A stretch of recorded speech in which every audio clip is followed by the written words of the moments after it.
Hello everyone. I wasn't going to do a little review of this, but I thought I'd just show you what I've got, and I will do a further video to follow up this one to tell you about it. Here we have an ultra small Intel computer. This is the Intel NUC NUC5i7RYH. On the box it says top performance with 5th generation Intel Core i7 processor and Intel Iris Graphics 6100. Always connected with Intel Ready Mode technology. Intel Rapid Start technology for less waiting, more doing. As you can see, it's quite a nice blue box with the i7 clearly visible. On the back, basically says what's included. Basically the box for the computer, the Intel NUC board, Intel wireless AC7265, Vesta mount, and power adapter with multi-country plugs. So, if you're wondering what is this, it's a miniature computer, which is dual core. The idea is having something smaller than a laptop that you could take around with you, and you could connect to monitors and have the full desktop setup. So I'm going to show you the product because I've already taken it out, and this is it. Believe it or not, that is the computer. I was originally looking at the Celeron version of this, and also the I think it's the i3. You can get the i5, but it's quite rare. But I picked this up from dabs.com. I think it was just over £400. But I thought, yeah, it's small and cool, and it's got the Iris graphics. Now the budget ones come with, I think it's the HD 5000 graphics. So this product is a lot better because it's got the Intel Iris graphics. If you don't know much about Iris, it's a new technology that came out because people wanted better graphics, and Intel for a long time have wanted to create something to compete with Nvidia and the other brand, I've forgotten what it's called now. The Radeons, that's it, from ATI. So this is probably quite a challenge of a machine. My desktop is a quad core Athlon, and it's literally massive in comparison to this. This is going to compare to my iMac really. The idea is you have screws on the back here, and you can actually screw it onto a Vesta mount on the back of a monitor that has a Vesta mount point, so it can be completely hidden. What I'm going to do is I'm going to open it up for you and show you what I've done. And this is roughly what it takes to open it. It's literally so easy and quick, it's unbelievable. So without further ado, let's see if we can get a right screw to do it with.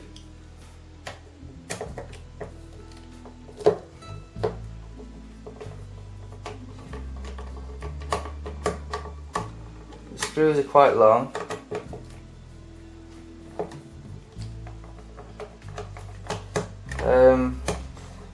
How I've outfitted this machine is with a 750 gigabyte standard 5000 RPM hard drive, mechanical one, and then I also bought an M.2 SSD drive. This is the Samsung Evo, which is really fast apparently.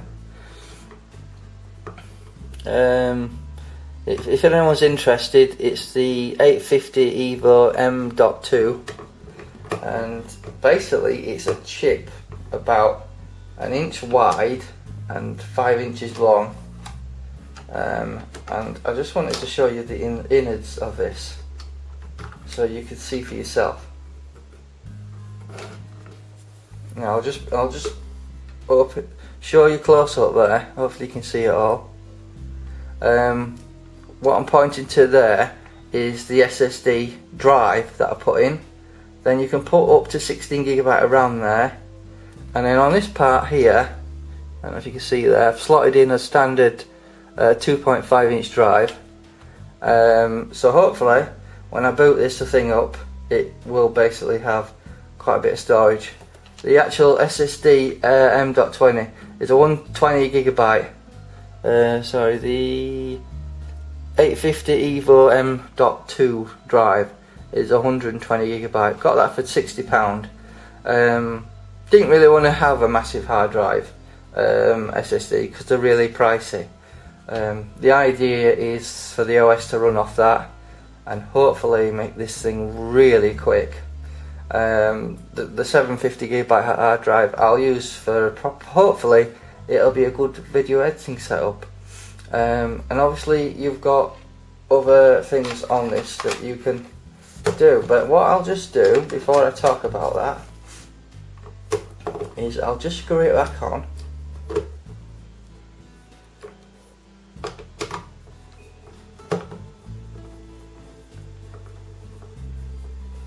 This is literally how quick it is to install the RAM, the SSD drive, the main drive.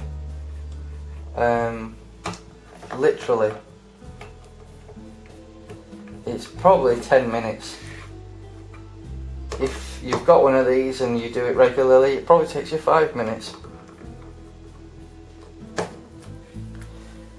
So what have we got at the front? Well, basically you've got an infrared sensor on there.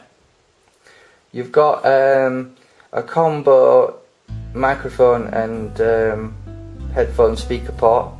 I'm not a fan of those. I do prefer to have separate ones, but it seems a lot of manufacturers are doing that just to skimp on buying something proper, you know, putting something proper on.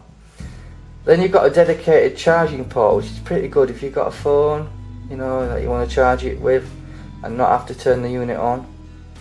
Obviously if you can use normal USB to charge your devices, but it's nice to have that facility there. So I'll bring that closer, see if the camera will pick it up. So what have we got on the back? Well, there's two heat sinks. As you notice, there's no fan in this, so one questions how hot it'll get. You've got a standard DC input there. You've got a mini port, monitor port there.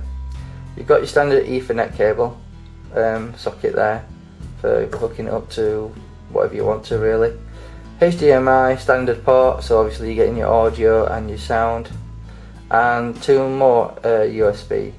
I think USB 3.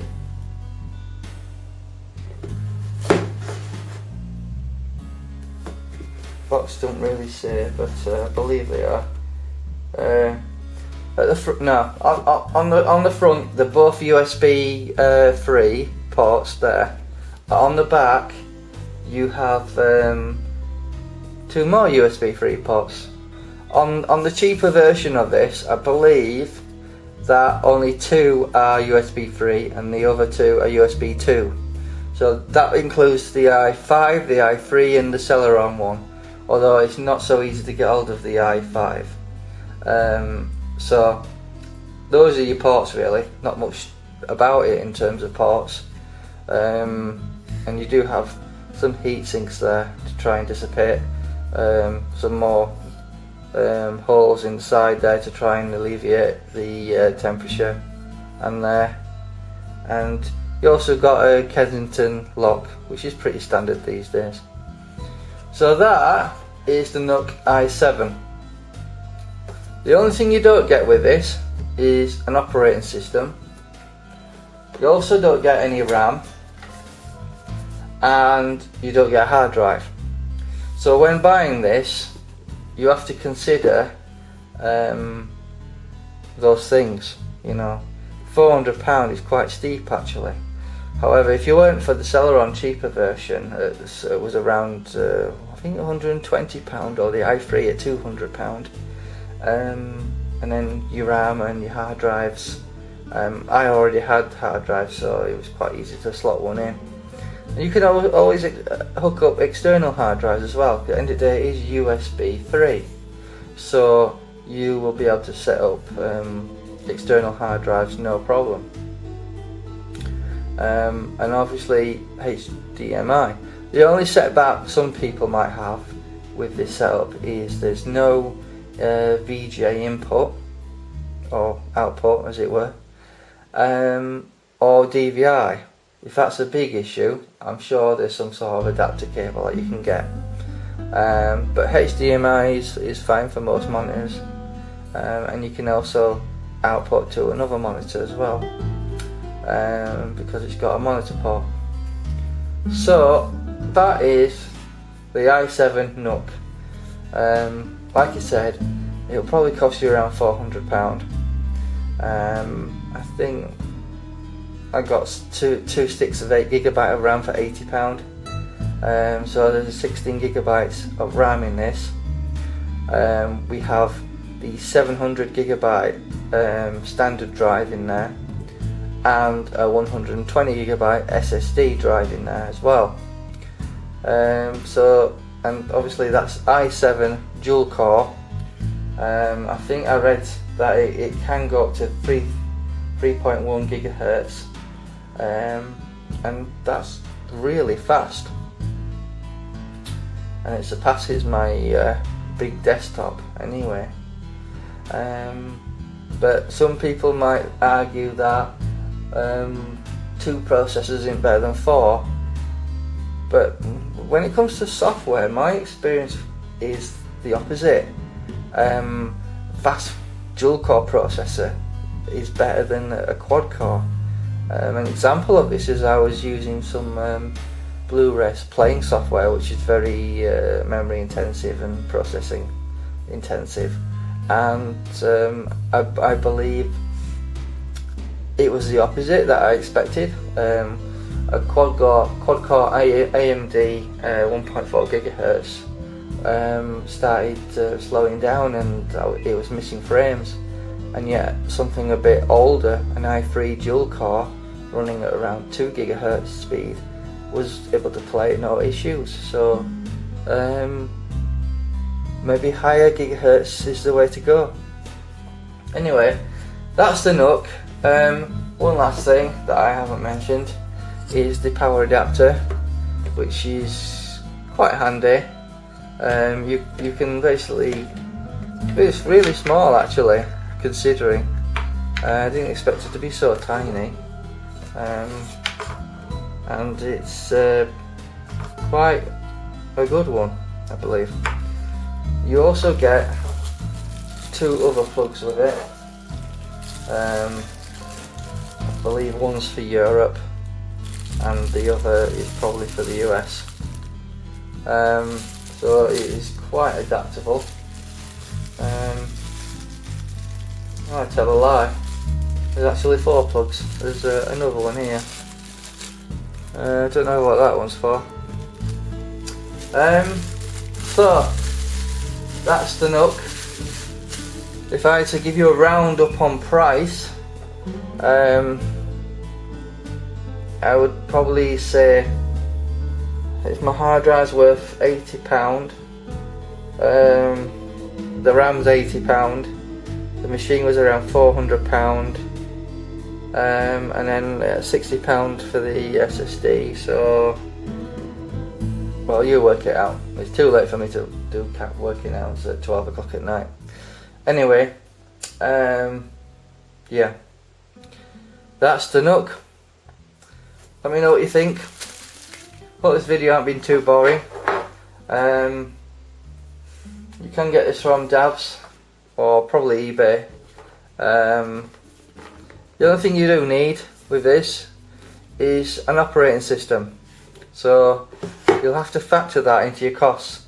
Some IT savvy people like me will always have a copy of Windows 7 lying around somewhere.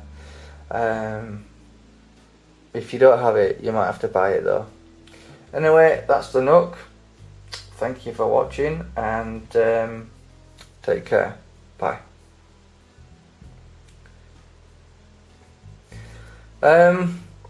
So basically you're looking at an SSD drive, which I've got here. Total cost.